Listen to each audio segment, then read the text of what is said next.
Assalamualaikum warahmatullahi wabarakatuh. Perkenalkan, nama saya Vianita Eka Putri. Saya dari Offering B 2019 kelompok 12. Di sini saya akan menjelaskan materi fisika dasar 2, yaitu bab rangkaian RLC. Lebih tepatnya, saya akan menjelaskan mengenai resonansi pada rangkaian seri RLC dan transformator serta transmisi daya. Saya juga akan membahas tiket nomor 1, 3, dan 5. Apabila ada yang masih dibingungkan, bisa didiskusikan di kolom komentar. Selamat menyaksikan. Kali ini saya akan membahas mengenai resonansi pada rangkaian seri RLC. Resonansi pada rangkaian seri disebut resonansi seri. Resonansi seri terjadi apabila reaktansi induktif di suatu cabang sama dengan reaktansi kapasitif pada cabang lainnya. Atau bisa kita tuliskan XL sama dengan XC. Reaktansi induktif atau XL akan meningkat seiring meningkatnya frekuensi, sedangkan reaktansi kapasitif atau XC justru sebaliknya akan menurun jika frekuensi meningkat. Jadi, hanya akan ada satu nilai frekuensi di mana keadaan kedua reaktansi bernilai sama. Rangkaian RLC seri adalah sistem osilasi listrik. Rangkaian seperti itu dikatakan beresonansi ketika frekuensi meningkat sedemikian rupa sehingga arus RMS memiliki nilai maksimum. Nah, dapat kita tuliskan. Jadi, IRMS sama dengan delta V RMS per R impedensi. Impedensi itu kan rumusnya akar R kuadrat plus XL min XC kuadrat.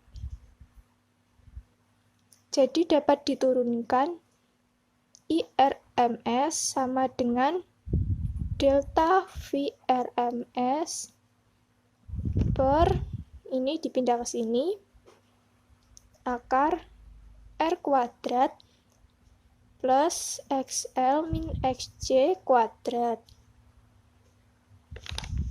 Karena impedensi tergantung pada frekuensi sumber, arus dalam rangkaian RLC juga tergantung pada frekuensi. Frekuensi sudut atau bisa kita simbolkan omega 0, di mana XL sama dengan XL min XC sama dengan 0 disebut frekuensi resonansi.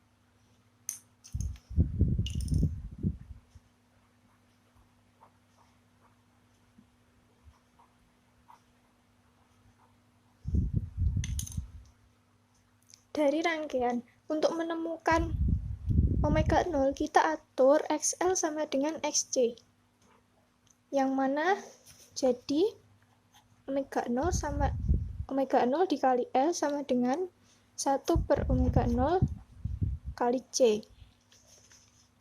Jadi omega 0 sama dengan 1 per akar LC. Didapatkan persamaan tersebut.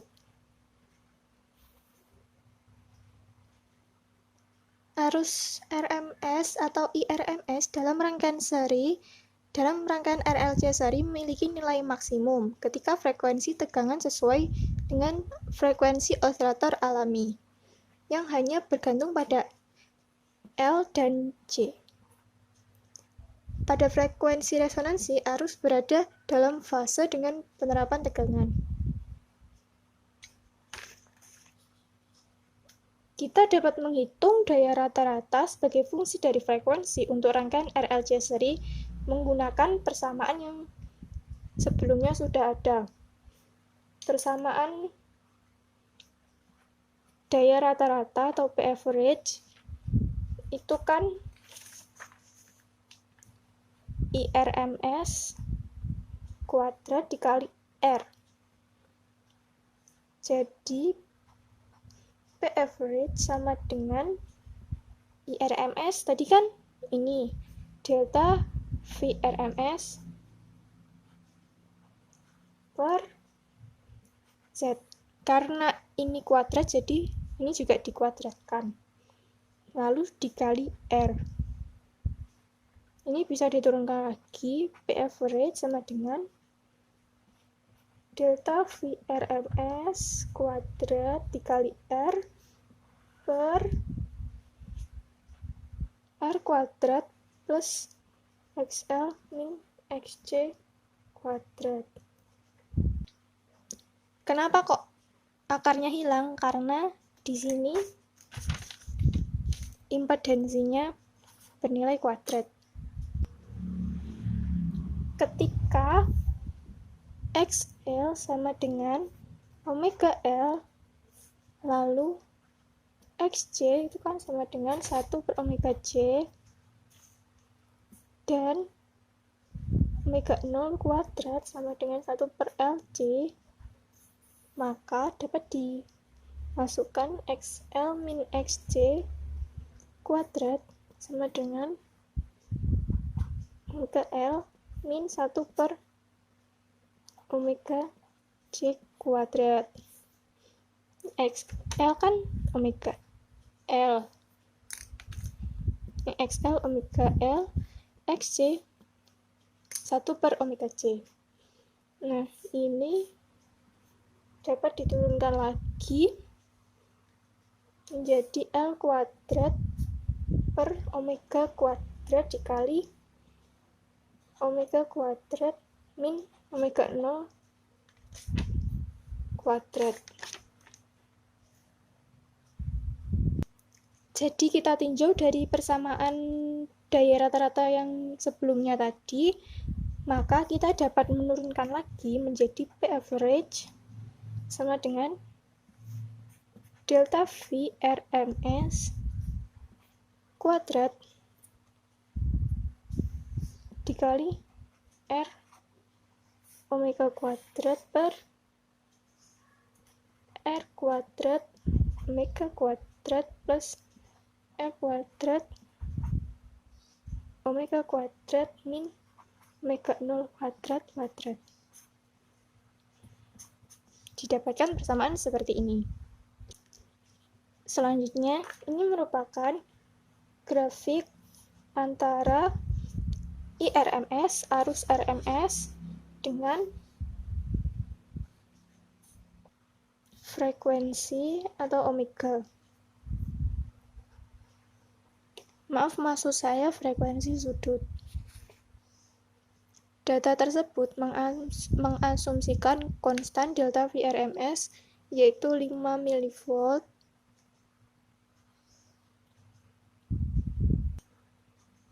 lalu L-nya 5 mikrohenry, C 2 nanofarad. 3 kurva 1, 2, 3 sesuai dengan 3 nilai R. 1, 2, 3. Dalam setiap kasus, arus RMS atau IRMS memiliki nilai maksimum pada frekuensi resonansi omega O. Selanjutnya, kurva menjadi lebih sempit dan lebih tinggi saat resistensi berkurang. Nih, jadi resistensi kalau semakin berkurang, jadi kurvanya akan menjadi semakin sempit. Arus akan mencapai nilai maksimum pada frekuensi resonansi omega 0 di sini. Lalu kurva yang kedua yaitu menunjukkan hubungan daya rata-rata P average dengan frekuensi sudut untuk 3 nilai R juga. Karena resistensi dibuat lebih kecil, kurva menjadi lebih runcing atau tajam di sekitar frekuensi resonansi. Ketajaman kurva ini biasanya digambarkan oleh parameter tanpa dimensi yang dikenal sebagai faktor kualitas. Ini merupakan persamaan dari faktor kualitas, yaitu Chi. Faktor kualitas disimbolkan Chi. Chi sama dengan omega 0 per delta omega. Lalu delta omega sama dengan R per L. Jadi Q ini begini ya perjalanannya. Del Q sama dengan omega 0 kali L per R, di mana delta omega adalah lebar kurva yang diukur antara dua nilai dari omega, untuk yang mana P average memiliki setengah nilai maksimumnya, yang disebut half power point atau titik setengah daya. Untuk menunjukkan bahwa lebar pada titik setengah daya memiliki nilai delta W sama dengan R per L, maka ini persamaannya. Dengan meningkatnya resistensi, delta omega 0 pada titik setengah daya meningkatlah. Selanjutnya kita bahas mengenai transformator dan transmisi daya. Transformator atau biasa kita sebut trafo adalah alat yang berfungsi untuk mengubah tegangan listrik arus AC. Misalkan tegangan suplai PLN di rumah kita adalah 220 volt. Jika kita ingin menggunakan peralatan listrik yang bertegangan 110 volt, kita harus menurunkan tegangan 220 volt tersebut menjadi 110 volt. Transformator itu tidak dapat mengubah besarnya listrik arus arah atau DC. Dalam bentuknya yang paling sederhana, transformator AC terdiri dari dua kumparan kawat, ini yaitu kumparan primer atau kumparan sekunder. Di sini kumparan primer atau disebut input. Kalau yang di sini itu kumparan sekunder atau disebut output. Kumparan di sebelah kiri itu terhubung ke sumber tegangan bolak-balik, itu kan tadi disebut input, dan memiliki belokan N1, itu disebut kumparan primer. Kumparan di sebelah kanan itu terhubung oleh ke resistor RL dan terdiri dari belokan N2, disebut kumparan sekunder. Fungsi dari inti besi, adalah menjadi media di mana hampir semua garis medan magnet melalui satu kumparan melewati kumparan lainnya. Trafo tipikal memiliki efisiensi daya dari 90% sampai 99%.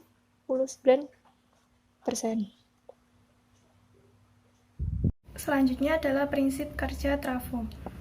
Trafo bekerja berdasarkan prinsip induksi elektromagnetik atau hukum Faraday.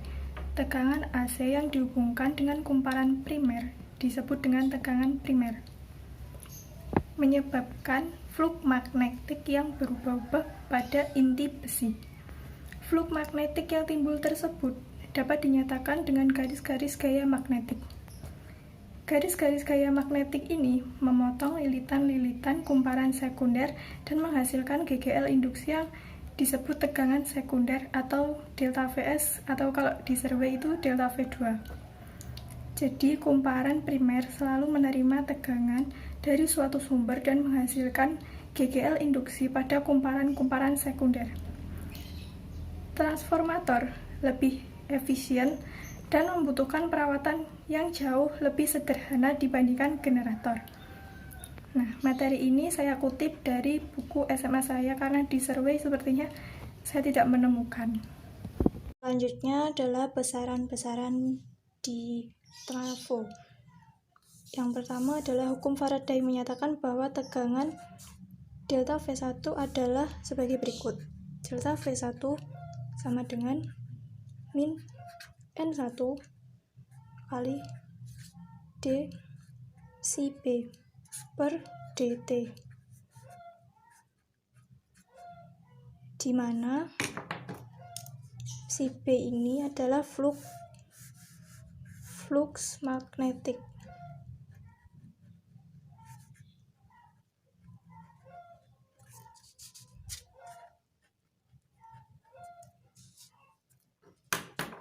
Yang melalui setiap belokan. Jika kita mengasumsikan semua garis medan magnet berada tetap dalam inti besi, flux melalui setiap belokan primer sama dengan flux yang melalui setiap belokan sekunder. Oleh karena itu, tegangan yang melintasi sekunder adalah delta V2 sama dengan min N2 dikali d psi B per dt.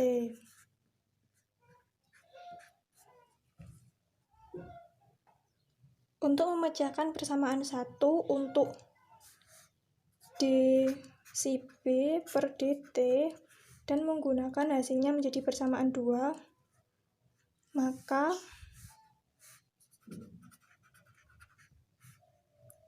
delta V2 sama dengan N2 per N1 dikali delta V1.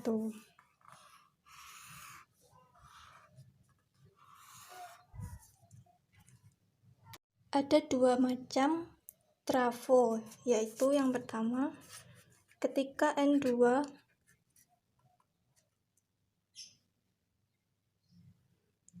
lebih besar dari N1, tegangan output delta V2 melebihi tegangan input delta V1.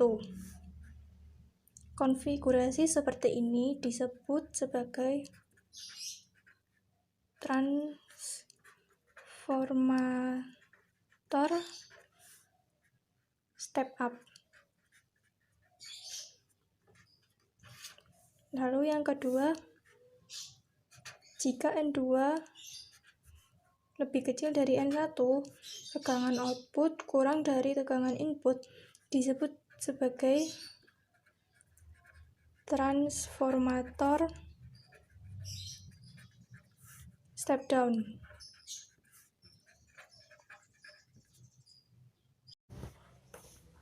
Lalu ini merupakan persamaan transformasi yang ideal.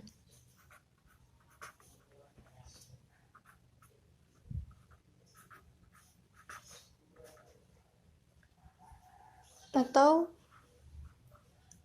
PP sama dengan P sekunder. Dalam transformator ideal di mana tidak ada kerugian, daya I1 dikali delta V1 yang disuplai oleh sumber sama dengan daya delta V2 dikali I2 di rangkaian sekunder. Jadi persamaannya seperti ini. Ini untuk trafo ideal.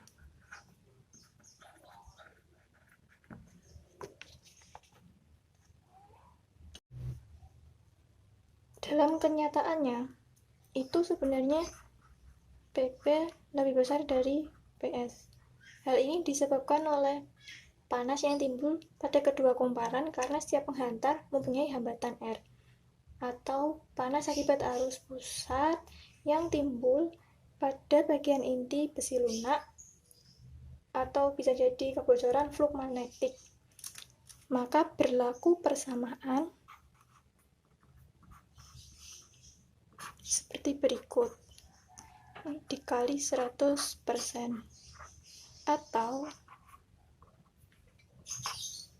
efisiensi transformator sama dengan Vs dikali Is per Vp dikali Ip kali 100%. Ini untuk efisiensi transformator.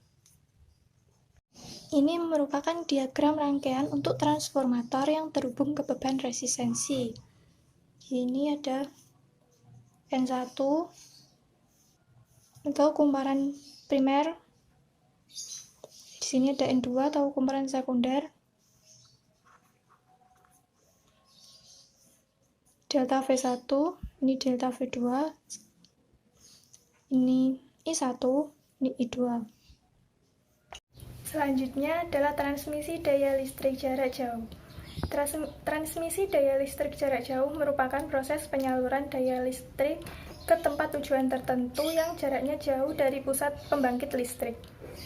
Listrik yang sampai di rumah-rumah penduduk adalah hasil transmisi daya listrik jarak jauh. Ada dua cara untuk mentransmisi daya. Yang pertama, dengan kuat arus listrik besar yang dihasilkan oleh generator, dan yang kedua dengan tegangan yang lebih tinggi dari tegangan yang dihasilkan oleh generator. Transmisi daya listrik umumnya menggunakan tegangan tinggi. Keuntungan menggunakan kawat transmisi tegangan tinggi adalah arus listrik yang mengalir melalui kawat relatif kecil. Ukuran kawat transmisi yang kecil juga dapat memberikan anggaran biaya yang jauh lebih ekonomis. Dan daya listrik yang hilang sepanjang kawat transmisi sebesar I kuadrat R jauh lebih kecil sehingga diperoleh efisiensi daya listrik yang besar. Pada proses transmisi daya listrik, jarak jauh digunakan trafo step up yang terdapat di pusat pembangkit yang menaikkan tegangan hingga mencapai 1500 volt. Lalu daya listrik ditransmisikan ke kota-kota tujuan. Di kota tujuan digunakan trafo step down yang dipasang di gardu-gardu listrik. Berikut ini adalah skema proses atau perjalanan transmisi daya. Yang pertama dari pusat pembangkit listrik, lalu ke generator, lalu transmisi tegangan tinggi, lalu disalurkan ke transformator, lalu disalurkan ke pabrik atau tiang listrik. Kalau ke tiang listrik, maka nanti disalurkan lagi ke gardu listrik, lalu sampai ke rumah-rumah. Kita akan membahas tiket nomor 1. Di soal diketahui bahwa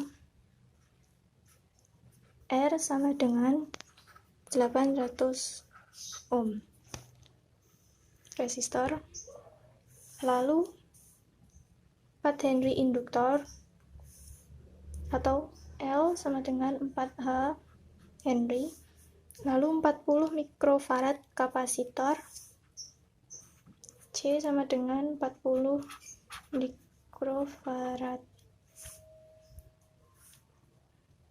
Lalu ada V sama dengan 220 volt ini, dan ini omega sama dengan 100 watt per sekon.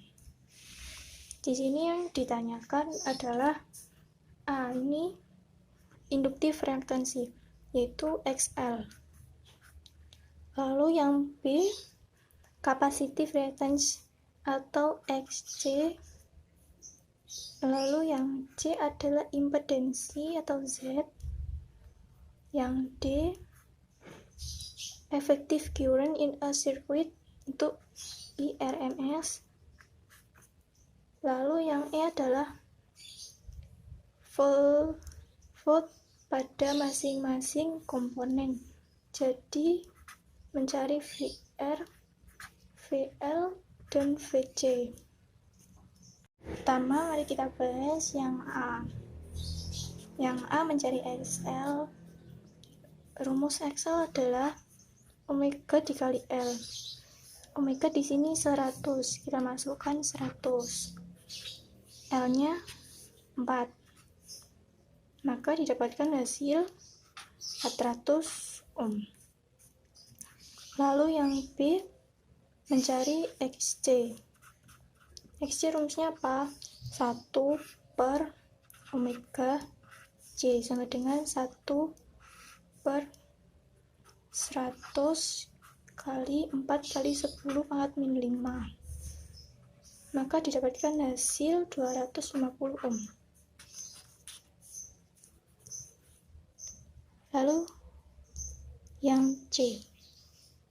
C mencari impedensi. Rumusnya adalah akar dari R kuadrat ditambah XL min XC kuadrat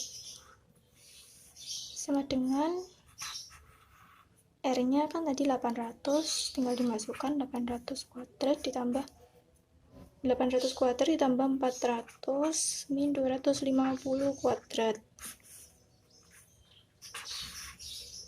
Maka didapatkan hasil akar 162.500 mendapatkan hasil 813,9 ohm. Lalu yang D, pertama mencari VR.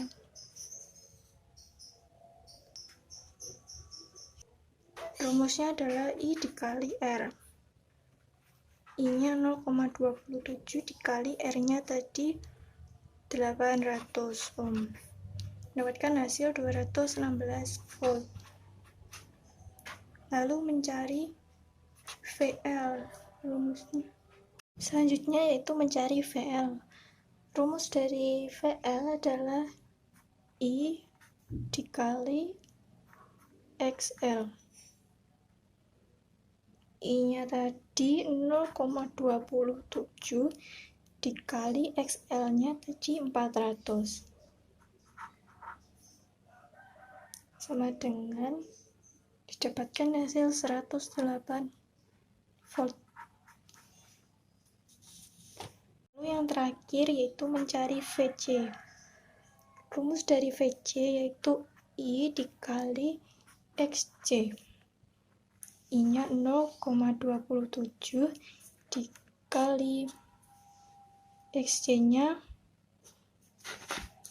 250. Maka didapatkan hasil 67,5 volt. Selanjutnya kita bahas tiket nomor 3. Pada soal ini diketahui delta V maksimumnya yaitu 150 volt. Lalu frekuensi 50 Hz.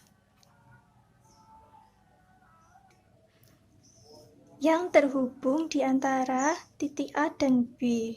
Titik A, titik B. Lalu di sini kan di gambar ini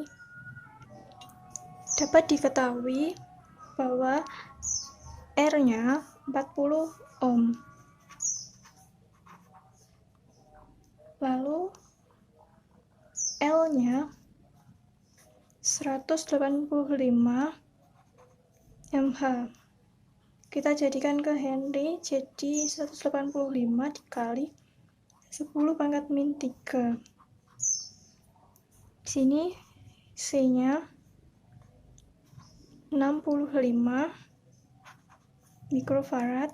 Kita jadikan ke farad, 65 dikali 10 pangkat min 6 farad. Lalu yang ditanyakan adalah maksimum voltage between point A dan B. Jadi ini delta V AB max. Lalu yang B delta V BC max. Yang C delta V CD max. Yang D delta V BD max.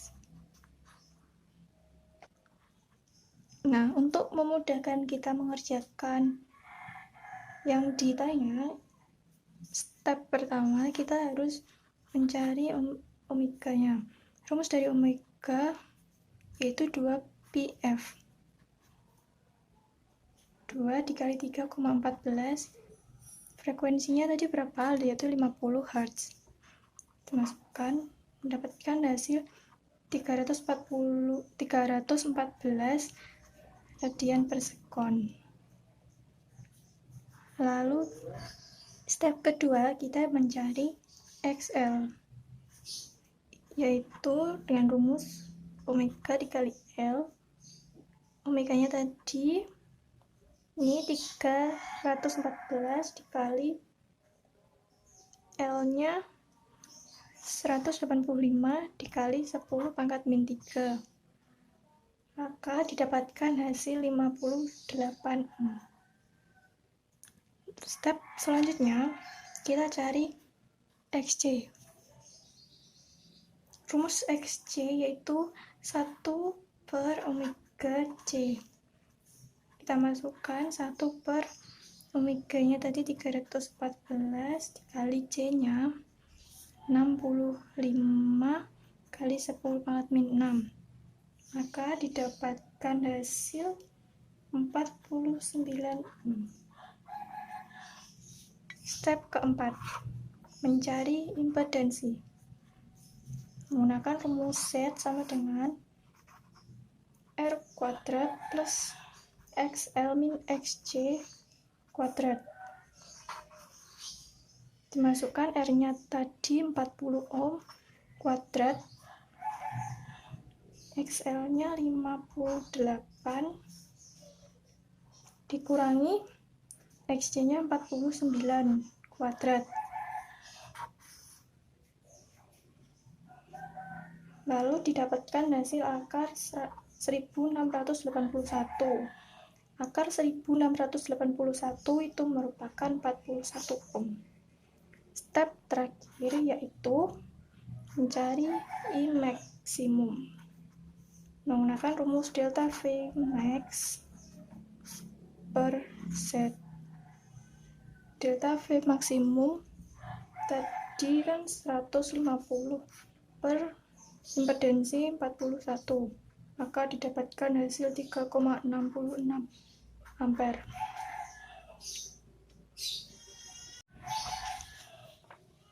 Lalu kita masuk ke apa yang ditanyakan tadi. Yang A, delta VAB maksimum. Rumusnya yaitu I maksimum dikali R.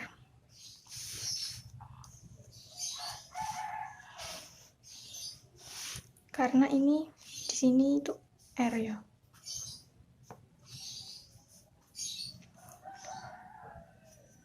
Lalu dimasukkan I maksimumnya tadi kan didapatkan 3,66, R-nya 40. Didapatkan hasil 146 volt.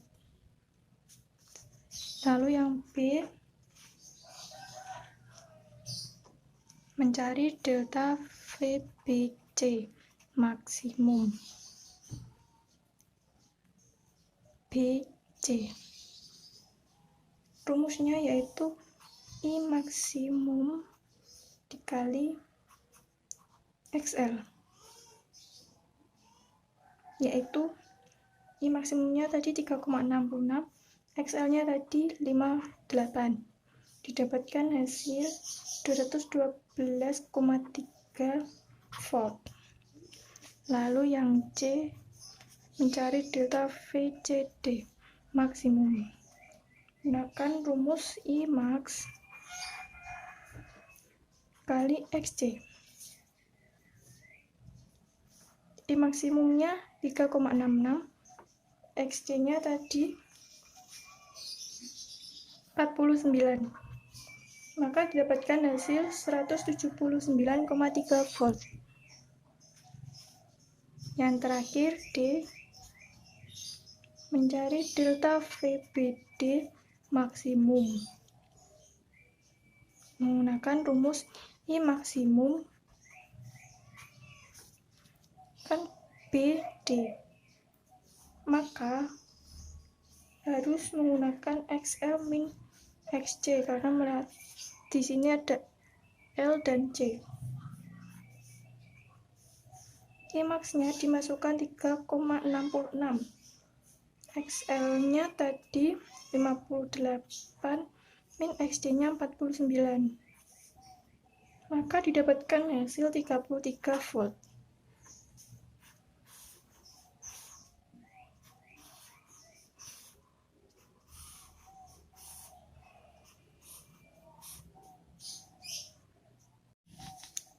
Selanjutnya tiket nomor 5. Di tiket nomor 5 diketahui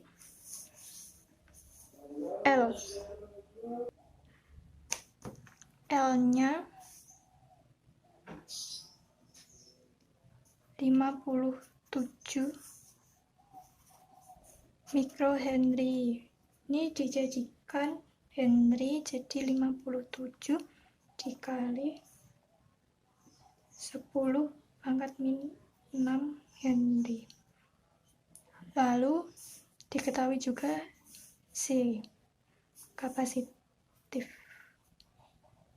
yaitu sama 57 mikrofarad diubah menjadi 57 dikali 10 pangkat min 6 farad. Lalu yang ditanyakan adalah frekuensi.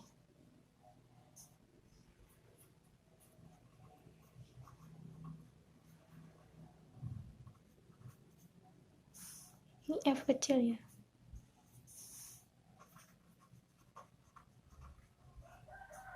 Nah, seperti yang sudah saya jelaskan tadi, kan ada persamaan XL sama dengan XJ. XL rumusnya adalah omega L, XJ 1 per omega J. Kita kalikan omega L kali omega J sama dengan 1. Omega kuadrat sama dengan LC. Maaf, omega kuadrat dikali LC sama dengan 1. Lalu, omega kuadrat sama dengan 1 per LC, omega sama dengan akar 1 per LC. Tinggal dimasukkan omega sama dengan 1 per L-nya tadi 57 kali 10 pangkat min 6, C-nya 57 kali 10 pangkat min 6.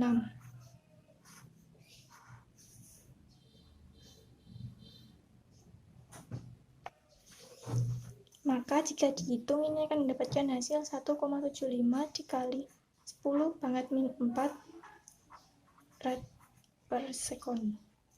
Maka kita dapat menghitung frekuensinya, yaitu rumus frekuensi omega per 2pi sama dengan 1,75 kali 10 pangkat min 4 per 2pi. 2pi ini nanti dimasukkan 3,14, maka didapatkan hasil 2,79 dikali 10 pangkat min 5 Hz. Sekian penjelasan dari saya. Apabila ada salah kata, saya mohon maaf. Wassalamualaikum warahmatullahi wabarakatuh.